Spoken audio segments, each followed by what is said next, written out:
faster than Rick and Chelsea into a pond at the White Lotus, so you know what that means. This is just another day. This weekend, millions of protesters took to the streets to voice their opposition to Trump's slashing of the federal workforce, his unprecedented assault on our legal system, his cozy relationship with billionaire oligarchs, and his attempt to place a limit on Olive Garden's unlimited breadsticks. Last one's just a joke, but honestly, it feels like a fair assumption that if Trump is coming for some of America's bread, he's coming for all of it. But these marches might also have been just a reaction to the fact that Trump is lagging just a hair behind his November 3rd promise when he said, if Kamala wins, you are 3 days away from the start of a 1929-style economic depression. If I win, you're 3 days away from the best jobs, the biggest paychecks, and the brightest economic future the world has ever seen. Now, by my calculation, we are about 152 days since that promise. So how's it going? Stocks are down sharply once again after the market opened. It could be the third straight day of major losses after President Trump announced sweeping tariffs last week. This is the worst start to any presidential term since the S&P 500 launched back in the 1950s. Does it feel like deja vu to last week and what we were seeing in the 3 and 4%? Everything is down, down, down. Yeah, well, it's deja vu, but I mean, actually, my phone is kind of blowing up with notifications of certain stocks that have reached a year low. There are entire sectors that are reaching lows that we have not seen in over a year. So the stock market is like a worse version of deja vu. You know, like when you walk into a bank and you have that overwhelming sense that you've been here before, only this time you have no money. But up on the Hill, Trump's policies still have some defenders. We have to give the president space. His strategy is playing out. It's been less than a week, so I think he's owed that. Come on, guys. Give the president space. The man who likes to grab women by the pussy doesn't like to feel boxed in. But Speaker Johnson isn't the only one telling Americans to simply trust Donald Trump. We're trying to build American jobs. So how do you do that? And we're trying to get America back to work. When Trump left office in the beginning of 21, we had a great economy. The Biden administration, Democrats ruined it. We had an economy that was in a state of calamity and catastrophe.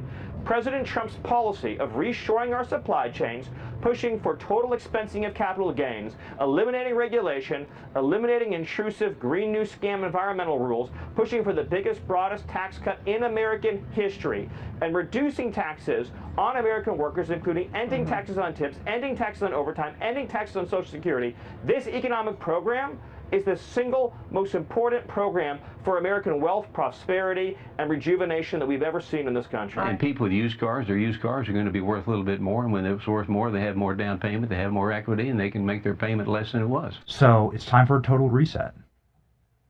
It's time for them to know who's boss, and it's time for us to be the master once again. That's the point of this country, actually, to be the master of our own destinies. But hey, Benny's right. The point of this country is to be the master of our own destinies.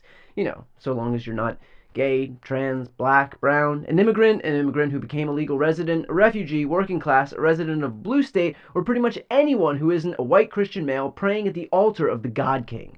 But it turns out that maybe, just maybe, the dam is breaking within the Republican Party because today, 7 Republicans in the Senate signed on to a bipartisan bill that would limit Trump's ability to impose unilateral tariffs without congressional approval and would require Trump to notify Congress of new tariffs or increases in tariffs within 48 hours and provide an explanation of the reasoning for the action.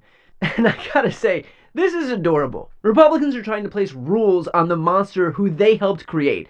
Okay, now remember, no killing of the townspeople without 48 hours notice. This man doesn't know what he's going to do 48 seconds from now. Some errant synapse fires in his brain and words fall out of his face, and that's pretty much how Republican policy is determined these days. And that's why people love him, right? Because he's impulsive and exciting, and frankly, whatever Trump does won't even have that much of an effect on people. Just ask some of Trump's biggest supporters, like Dave Portnoy. In 2015, Portnoy wrote, "Let's be honest, my day-to-day life isn't going to change that much no matter who gets elected." So, how's Dave feeling these days? I went super viral when I said I lost $7 million.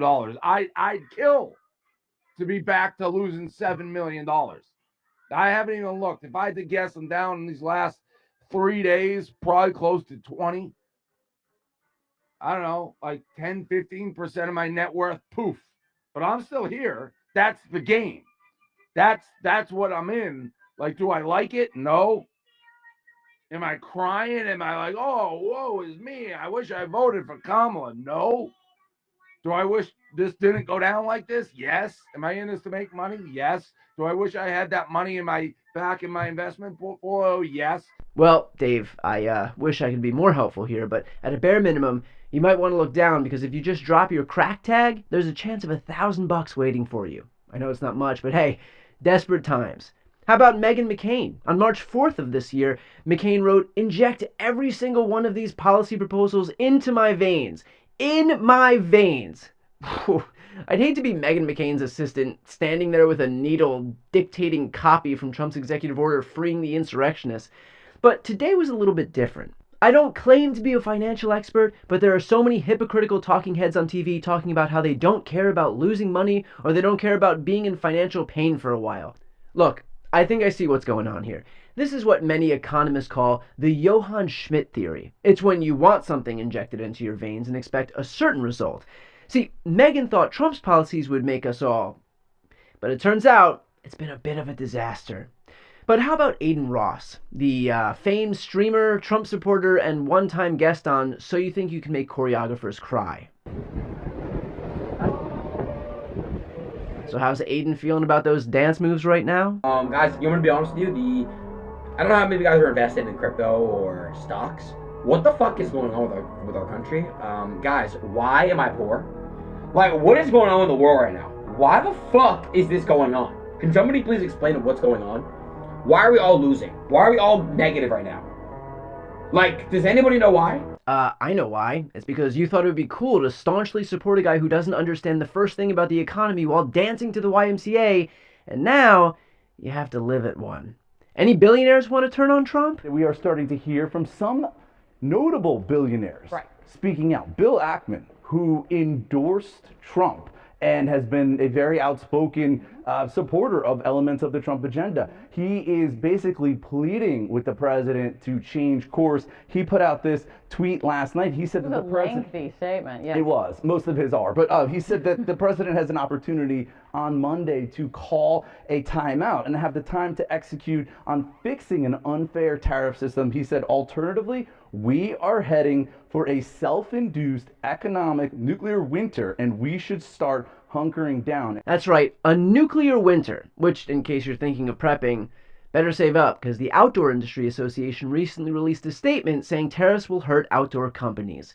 Yeah, the only thing worse than a nuclear winter is the one you can't afford. And we keep having these, conversations now about how the stock market looks as bad as it did during the pandemic. I'm sure there's a lot of people on that floor that can offer up that kind of perspective here of what it was like back then, especially now, as in this time of day, they start to look forward to the stock futures for tomorrow even. And that's a great point, and that's exactly what people have been telling me. But the difference, though, during the pandemic is everybody knew what was wrong. It was the global pandemic. And as part of that, they also knew how to respond to it. Well, most people knew how to respond. Others thought a quick shot of Clorox was the solution. Which, by the way, in case you're wondering, when it comes to the measles, not much has changed. How concerned are you about the measles outbreak? There was another fatality today, and what else would you like to see in terms of the response? Well, I think they're doing reports on it. It's so far a fairly small number of people relative to what we're talking about. Something that people have known about for many, many years. I mean, measles has been, this is not something new. And we'll see what happens. But certainly, if it progresses, we'll have to take action. Yep, there's that deja vu again, right back to the last time Trump presided over an outbreak. Only worse, because now, thanks to him, we also have no money.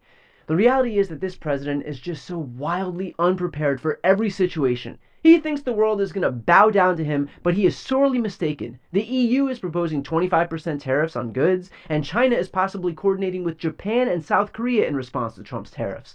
Trump is trying to strong-arm the globe, but after seeing his visit with the Dodgers at the White House today, I think he might just like strong arms. And Max Muncy, I want to congratulate Max. Max?